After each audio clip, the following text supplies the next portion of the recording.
감동은 약이 되고 이야기는 삶을 바꿉니다. 이곳은 당신의 마음을 살리는 채널, 감동 스토리입니다. 당신이 잊고 있던 것, 그러나 가슴 깊이 그리워하던 무언가를 전해드리겠습니다. 구독해두시면 실시간으로 올라오는 감동을 가장 먼저 받아보실 수 있습니다. 오늘은 조금 특별한 이야기를 하려 합니다. 우리는 매일 문자 메시지를 보내고 메모를 쓰고 뉴스와 책을 읽습니다. 손가락이 화면 위를 스칠 때마다, 종이에 펜이 닿을 때마다 우리는 한글을 씁니다. 그런데 혹시 생각해 본 적 있나요? 이 글자는 누가 만들었을까? 왜 이런 모양일까? 그리고 왜 지금 다시 한글을 이야기해야 할까? 15세기 조선. 글자는 양반의 전유물이었습니다. 대다수 백성은 자신의 이름조차 쓸 수 없었습니다. 대화를 글로 남길 수 없었고 세금 장부조차 읽지 못해 빚더미에 오르는 일이 허다했습니다. 백성의 목소리는 말로만 흩어지고 기록되지 못한 채 사라졌습니다. 세종은 생각했습니다. 백성이 말할 줄은 알지만 적을 글자가 없다면 그 말은 바람에 흩날리는 먼지와 다를 게 없다. 그는 결심합니다. 단순히 편리한 도구를 만들겠다는 게 아니었습니다. 백성이 자신의 생각과 감정을 세상에 남길 수 있는 권리를 주겠다는 결심이었습니다. 기존의 한자는 배우기 어렵고 발음과 글자의 차이 때문에 백성이 접근하기 힘든 문자였습니다. 그럼에도 세종은 포기하지 않았습니다. 그는 하늘과 땅, 사람을 보았습니다. 그리고 깨달았습니다. 세상의 이치를 담은 글자를 만들면 누구나 하루 만에 배울 수 있을 것이다. 그렇게 나온 것이 천지인 삼재. 하늘은, 땅은 의, 사람은 이. 이 세 가지 기호에서 모든 모음이 파생되었습니다. 자음은 발음기관을 본떴습니다. 기역은 혀뿌리가 목구멍을 막는 모양, 니은은 혀끝이 윗잇몸에 닿는 모습, 미음은 입술을 담은 모양, 시옷은 이의 형상, 이응은 목구멍의 모양. 단 28자. 하지만 이 문자에는 수천 년을 버틸 수 있는 과학적 규칙과 세상을 바라보는 철학이 담겨 있었습니다. 세종은 병든 몸을 이끌고 깊은 밤까지 글자의 모양과 소리를 맞추었습니다. 누군가는 말렸습니다. 저나 상놈에게 글자를 가르치면 나라가 어지러워집니다. 하지만 세종은 흔들리지 않았습니다. 그 마음속에는 이름도 모르는 수많은 백성의 얼굴이 있었습니다. 어린아이, 농부, 장사꾼, 멀리 장터로 떠나는 아내, 그리고 전쟁터로 나가는 젊은이. 그는 알고 있었습니다. 글자가 없으면 생각이 사라지고 생각이 사라지면 사람은 침묵하게 된다는 것을. 그리고 마침내 세종은 훈민정음이라는 이름의 선물을 세상에 내놓습니다. 백성을 가르치는 바른 소리. 1446년 한나라의 운명을 바꾸는 순간이었습니다. 하지만 600년이 지난 오늘 우리는 이 글자를 어떻게 쓰고 있을까요? 줄임말, 외래어 남용, 오타 투성이의 문장. 한글은 여전히 우리 곁에 있지만 그 정신과 아름다움은 조금씩 잊혀져 가고 있습니다. 오늘 우리는 한글의 탄생 배경과 철학, 그리고 놀라운 과학적 구조를 다시 들여다볼 것입니다. 왜 지금 다시 한글이어야 하는지, 왜 이 문자가 전 세계에서 가장 위대한 문자라 불리는지, 그리고 이 글자를 만든 왕이 백성을 위해 흘린 눈물의 의미를 함께 되새겨볼 것입니다. 감동은 약이 되고 이야기는 삶을 바꿉니다. 오늘 이 감동이 당신의 삶을 바꾸기를 바랍니다. 15세기 조선은 겉으로는 평화로워 보였지만 백성의 살 속에는 깊은 불평등이 자리하고 있었습니다. 그 중 하나가 바로 문자였습니다. 글은 권력이었습니다. 문자를 아는 사람만이 법을 이해할 수 있었고 세금 제도를 이해할 수 있었으며 역사에 이름을 남길 수 있었습니다.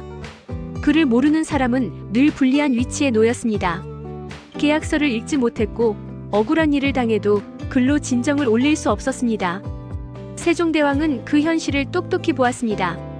그는 궁궐의 높은 담 너머에서 백성들의 삶을 상상한 것이 아니라 직접 그 속으로 들어가 그들의 어려움을 들었습니다. 세종은 신하들과 대화를 나눴습니다. 글자를 모르는 백성이 너무 많다. 글을 몰라 억울한 일을 당하고도 말하지 못하는 이가 많다. 하지만 신하들은 한 목소리로 반대했습니다. 전하, 글을 가르치는 일은 양반의 권리를 위협합니다. 상민이 글을 알면 나라가 혼란해질 것입니다. 그때 세종은 한 가지 확신을 갖습니다. 백성이 깨우쳐야 나라가 바로 선다는 것. 글을 알면 백성은 권력자의 잘못을 비판할 수 있고 스스로 삶을 지킬 수 있다는 것. 그는 결심합니다. 그 누구도 빼앗을 수 없는 지식의 열쇠, 모두를 위한 문자를 만들겠다고. 세종이 만든 문자는 단순한 발명품이 아니었습니다. 그것은 철학이자 과학이자 백성을 향한 사랑이었습니다. 우선 한글의 모음은 하늘, 땅의, 사람 위의 삼재에서 나왔습니다.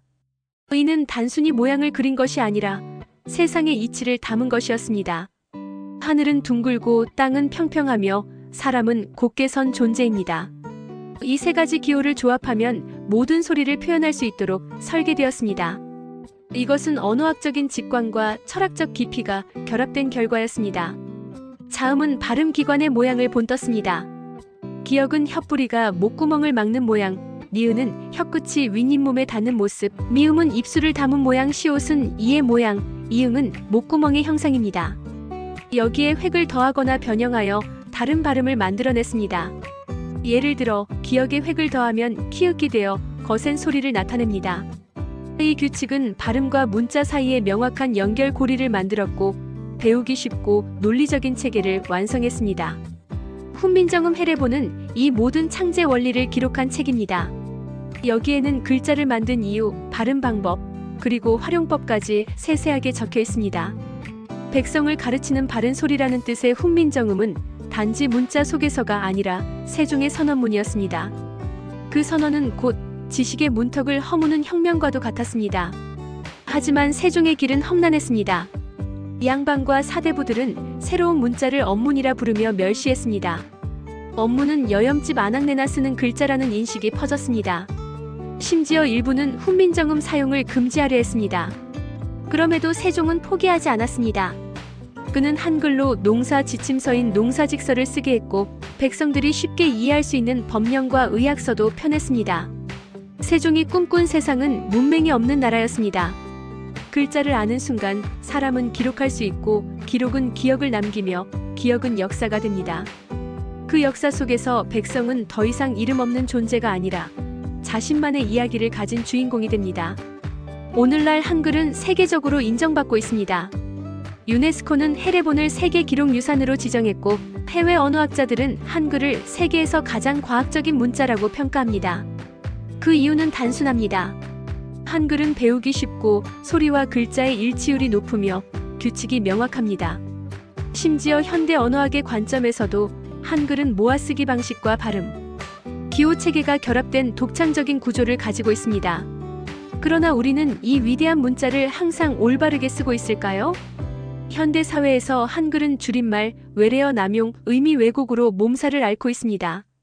빠른 소통을 위해 축약된 표현은 일상화되었고 광고 문구나 인터넷 문화 속에서 한글의 원형과 의미가 무너지고 있습니다.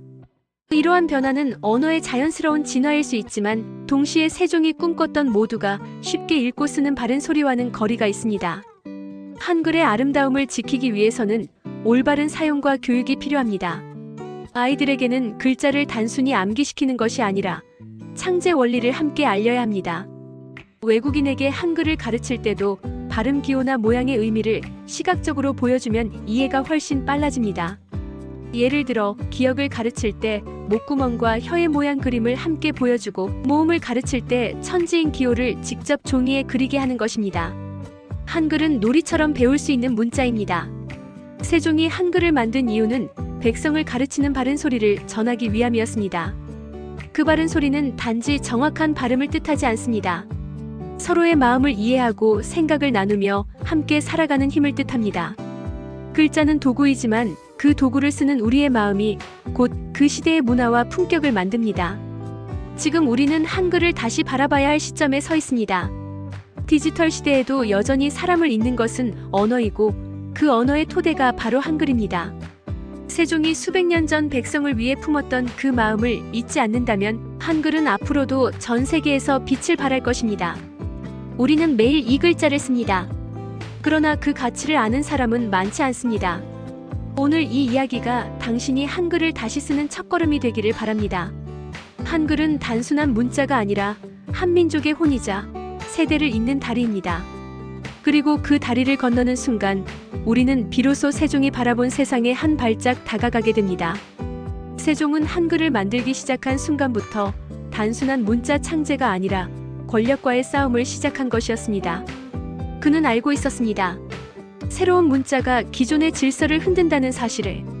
문자를 독점한 계층은 그들의 권위와 영향력을 지키기 위해 기득권을 방어할 것이 분명했습니다. 그렇다고 해서 세종이 멈출 수는 없었습니다. 백성이 그를 모른다는 것은 곧 생각을 말로만 전하고 사라지게 둔다는 것이었습니다. 세종은 그것이 얼마나 위험한지 잘 알았습니다. 기록이 없는 사회는 힘 있는 자의 말만이 진실이 되기 때문입니다. 그의 병은 점점 악화되고 있었습니다. 눈은 점점 침침해졌고 몸은 밤이면 통증에 시달렸습니다. 그러나 새벽녘이면 다시 책상 앞에 앉아 글자의 획과 발음을 맞추었습니다. 한 획 한 점, 한 발음이 어긋나지 않도록 밤을 새우는 일이 다반사였습니다. 그는 자신이 만든 문자가 단순히 편한 글이 아니라 배우기 쉽고 발음하기 명확하며 규칙이 분명해야 한다고 믿었습니다. 그래야 글을 처음 접하는 백성도 하루 이틀이면 읽고 쓸 수 있을 것이기 때문입니다. 창제의 핵심은 소리였습니다. 소리는 사람의 입, 혀, 목구멍, 이 입술에서 만들어집니다. 그래서 자음은 발음기관의 모양을 본뜨고 모음은 하늘 땅 사람의 삼재를 본뜬 것입니다. 이렇게 하면 글을 처음 보는 사람도 모양을 보고 소리를 유추할 수 있습니다. 그것이 세종이 설계한 놀라운 시스템이었습니다. 그러나 새로운 문자를 발표하기까지 세종은 엄청난 정치적 압박을 견뎌야 했습니다. 전하, 이런 문자는 반역입니다. 나라의 근본을 흔듭니다. 신하들의 목소리는 거칠었고 어떤 이들은 공개적으로 반대 상소를 올렸습니다. 세종은 조용히 해례본 첫 장을 펼쳤습니다. 그리고 이렇게 적었습니다. 나라의 말이 중국과 달라 문자와 서로 통하지 아니하니 이런 까닭으로 어리석은 백성이 말하고자 하는 바가 있어도 끝내 제 뜻을 펴지 못하는 사람이 많다. 내가 이를 불쌍히 여겨 새로 28글자를 만드니 사람마다 쉽게 익혀 날마다 쓰매 편하게 하고자 할 따름이다. 그 한 줄 이를 불쌍히 여겨라는 말 속에 세종의 모든 마음이 담겨 있었습니다. 백성을 향한 연민, 그들의 목소리를 세상에 남기게 하겠다는 결심, 그리고 그 결심을 위해 감수해야 할 모든 위험을 담담히 받아들이는 마음이었습니다. 훈민정음이 세상에 선포되던 날 세종은 기쁨보다도 안도감을 느꼈습니다. 이제 백성들이 글을 배워 자신의 이름을 쓰고 사랑하는 이에게 편지를 보내고 억울함을 글로 남길 수 있게 되었기 때문입니다. 하지만 반발은 그 후에도 계속되었습니다. 많은 사대부들이 한글을 쓰는 것을 수치로 여겼고 한글을 여인네 글이라고 비하했습니다. 세종의 생전에는 한글이 널리 퍼지지 못했습니다. 그러나 세종은 알았습니다. 진실한 도구는 언젠가 반드시 쓰이게 된다는 것을. 그리고 수백 년이 지난 오늘 한글은 대한민국의 일상 속에 깊이 자리 잡았습니다. 우리는 이 문자를 너무도 당연하게 씁니다. 그러나 그 당연함 속에서 한글이 왜 이렇게 만들어졌는지를 잊고 있습니다. 외국인들이 한글을 배우면서 감탄하는 장면을 보신 적 있나요? 그들은 이렇게 말합니다. 한글은 배우기 쉬워요. 모양과 소리가 연결돼 있어서 금방 읽을 수 있어요. 심지어 몇몇 언어학자들은 한글이 없다면 자신들의 언어를 기록하는데 차용하고 싶다고 말합니다. 이 놀라운 구조와 철학은 세종이 자신의 생명을 깎아내며 완성한 결과입니다. 그는 부와 권력을 남기지 않았습니다. 대신 모든 백성이 평등하게 쓸 수 있는 소리의 도구를 남겼습니다. 오늘날 우리는 인터넷과 스마트폰 덕분에 하루에도 수천 자를 씁니다.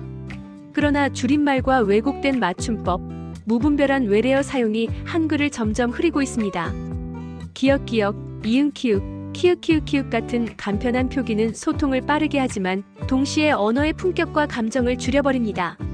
세종이 꿈꾼 것은 단지 빠른 소통이 아니었습니다. 그는 정확하고 아름다운 소리로 사람과 사람이 이어지는 세상을 원했습니다. 그 세상은 지금 우리의 손끝에서 다시 무너지고 있을지도 모릅니다.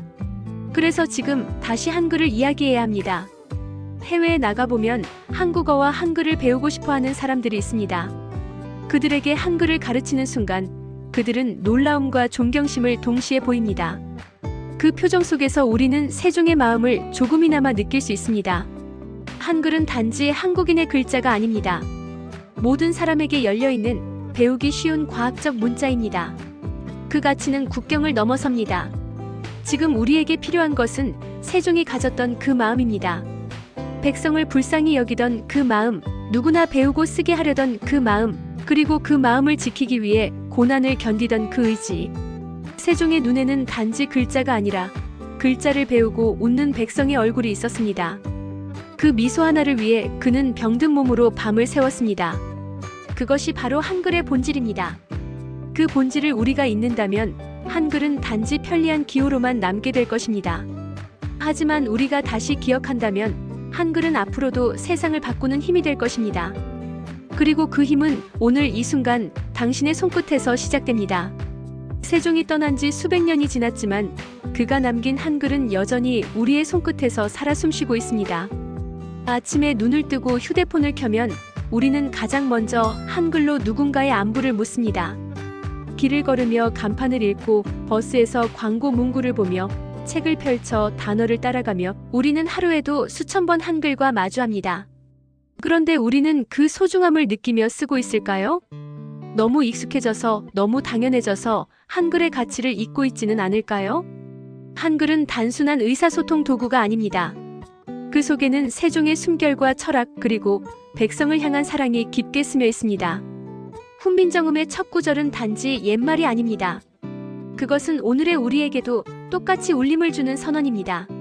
어리석은 백성이 말하고자 하는 바가 있어도 끝내 제 뜻을 펴지 못하는 사람이 많다. 내가 이를 불쌍히 여겨.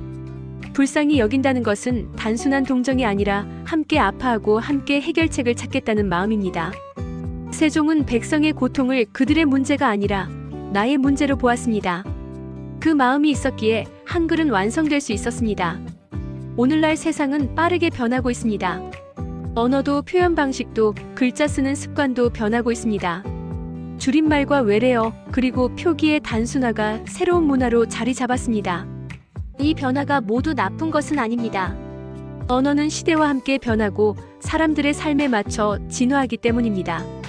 하지만 변화를 받아들이더라도 우리는 잊지 말아야 할 것이 있습니다. 그 변화 속에서도 한글이 가진 본래의 힘을 지켜야 한다는 것. 그 힘은 바로 누구나 쉽게 배우고 누구나 자신의 마음을 글로 남길 수 있게 하는 힘입니다. 만약 우리가 한글의 창제 원리와 철학을 잊는다면 한글은 그저 편리한 기호로만 남게 됩니다. 그 순간 한글은 세계에서 가장 과학적이고 아름다운 문자라는 명성을 잃을 수도 있습니다. 그러나 우리가 그 가치를 다시 되새기고 다음 세대에게 그 정신을 전한다면 한글은 앞으로도 수백 년, 수천 년 동안 인류와 함께할 것입니다. 한글의 미래는 멀리 있지 않습니다. 아이들이 처음으로 가, 나, 다를 배우는 순간, 외국인이 안녕하세요를 처음 발음하는 순간, 젊은 세대가 SNS에서 짧은 글을 쓰는 순간, 그 모든 순간에 한글은 살아있습니다. 그러니 우리는 한글을 올바르게, 그리고 아름답게 써야 합니다. 문법을 지키고 의미를 살리고 때로는 손글씨로 마음을 전하는 노력도 필요합니다. 그리고 한글의 과학성과 창제 원리를 알리는 일에 더 많은 관심을 기울여야 합니다. 한글은 세종 혼자가 아니라 우리 모두가 함께 완성해가는 문자입니다. 그 정신은 민본입니다. 백성이 중심이 되는 세상. 그 세상을 향한 세종의 마음은 한글 속에 그대로 남아 있습니다. 한글을 배운다는 것은 단지 글자를 익히는 것이 아니라 세상을 바라보는 새로운 눈을 얻는 것입니다. 우리가 한글로 글을 쓴다는 것은 세종의 꿈을 이어가는 행위입니다. 그 꿈은 모든 사람이 자신의 생각을 자유롭게 표현하고 그 표현이 존중받는 세상입니다. 오늘 이 이야기를 들은 당신이 한글을 조금 더 깊이 바라보게 되길 바랍니다.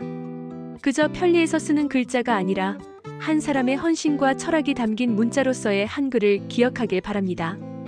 그리고 꼭 한번 직접 해례본의 문구를 읽어보길 권합니다. 600년 전의 문장이지만 그 안에 담긴 마음은 조금도 낡지 않았습니다. 그 문장은 지금도 우리를 향해 말하고 있습니다. 이 글자를 익히는 데는 익숙한 사람은 열흘, 익숙하지 않은 사람도 보름이면 족하다. 이 문장 속에는 세종의 자신감과 확신이 담겨 있습니다. 그리고 그 자신감은 거짓이 아니었습니다. 이제 한글은 전 세계 곳곳에서 배워지고 있습니다. 한국어를 배우는 외국인들은 말합니다. 이 글자를 만든 사람은 정말 천재입니다. 하지만 그보다 더 위대한 것은 이 글자를 모든 사람을 위해 만들었다는 사실입니다. 맞습니다. 세종의 위대함은 지식에 있지 않습니다. 그는 누구를 위해 그 지식을 썼는가로 기억됩니다. 그 누구는 바로 당신이었고 나였고 우리의 조상이었습니다. 그리고 미래의 세대입니다. 우리가 매일 쓰는 이 글자가 세계에서 가장 위대한 문자라고 불리는 이유는 단순합니다. 그 문자가 오직 백성을 위해 만들어졌기 때문입니다. 그러니 오늘 이 영상을 본 후 당신이 한 글자라도 쓸 때 잠시 멈춰 생각해 보길 바랍니다. 이 글자가 내 손끝에서 태어나 누군가에게 전해질 때 그 속에 담긴 마음은 무엇인지, 그 마음이 세종이 품었던 그것과 닮아 있다면 우리는 이미 한글을 올바르게 쓰고 있는 것입니다. 한글은 과거의 유물이 아닙니다. 그것은 지금도 살아있고 앞으로도 살아갈 문자입니다. 그리고 그 생명은 우리가 지켜낼 때 더 빛날 것입니다. 세종이 한글을 창제하던 그날처럼 오늘 우리가 쓰는 모든 글자 속에도 사랑과 존중 그리고 희망이 담겨 있기를 바랍니다. 그것이야말로 한글로 다시 쓰는 세상입니다. 자, 이제 마지막으로 한글의 가장 기본이 되는 자음과 모음을 아주 쉽게 정리해 드리겠습니다. 먼저 자음입니다. 자음은 글자의 아들 소리라는 뜻을 가지고 있습니다. 혼자서는 완전한 소리를 낼 수 없습니다. 반드시 모음과 짝을 지어야 발음이 됩니다. 기역, 니은, 디귿, 비읍, 시옷, 지읒, 히읗처럼 입술이나 혀, 목구멍 등 발음 기관의 모양과 움직임을 본떠 만든 글자입니다. 쉽게 말해 자음은 악기입니다. 악기만 있으면 소리는 나지 않습니다. 연주자인 모음이 있어야 비로소 아름다운 소리가 울립니다. 다음은 모음입니다. 모음은 글자의 어머니 소리라는 뜻을 가집니다. 혼자서도 발음이 가능합니다. 그리고 자음을 품어 단어를 만들 수 있습니다. 아, 야, 어, 오, 우, 은, 이네, 해 등 하늘, 땅의, 사람 위의 천지인 철학에서 만들어졌습니다. 모음은 물과 같습니다. 자음이 컵이라면 모음이라는 물이 들어가야 우리가 마실 수 있는 완성된 음료가 됩니다. 그렇다면 왜 옛날에는 초성, 중성, 종성이라고 했는데 지금은 자음 모음이라고 할까요? 1446년 훈민정음이 처음 나왔을 때는 글자의 첫 소리를 초성, 가운데 소리를 중성, 끝 소리를 종성이라고 불렀습니다. 하지만 1527년 최세진이 쓴 훈몽자회에서 교육의 편의를 위해 자음과 모음이라는 새로운 이름을 사용하기 시작했습니다. 이유는 간단합니다. 어린이와 처음 배우는 사람도 더 쉽게 이해하고 외울 수 있도록 하기 위해서였습니다. 마지막으로 한 줄로 정리하겠습니다. 자음은 홀로 발음할 수 없는 소리, 그래서 모음이 필요합니다. 모음은 홀로 발음할 수 있는 소리, 그리고 자음을 품어 단어를 완성합니다. 오늘 우리가 나눈 이야기는 단순한 역사 강의가 아니었습니다.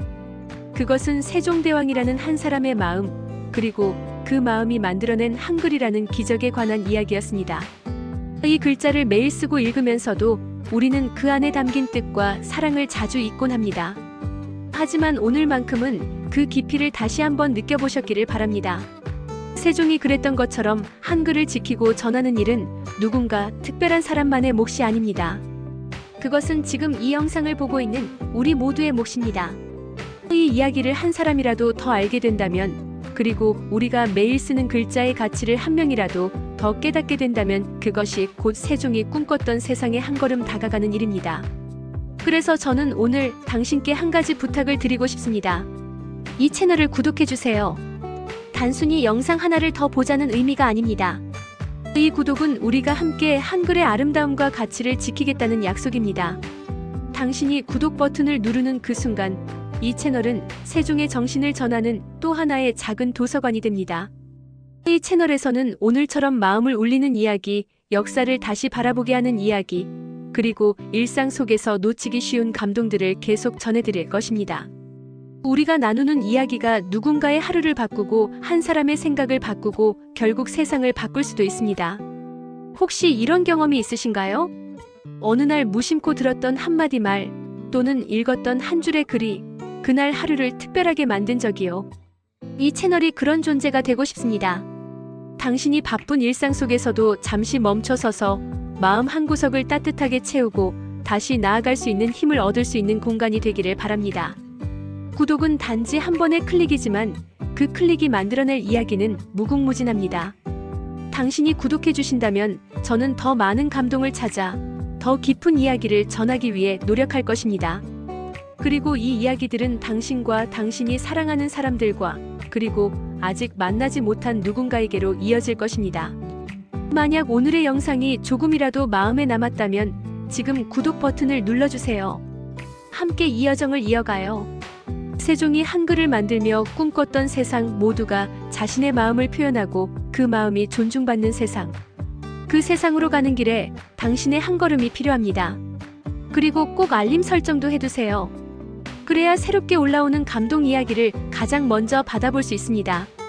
다음 영상에서도 오늘처럼, 아니, 어쩌면 오늘보다 더 큰 울림을 드릴 수 있을지도 모릅니다. 감동은 약이 되고 이야기는 삶을 바꿉니다.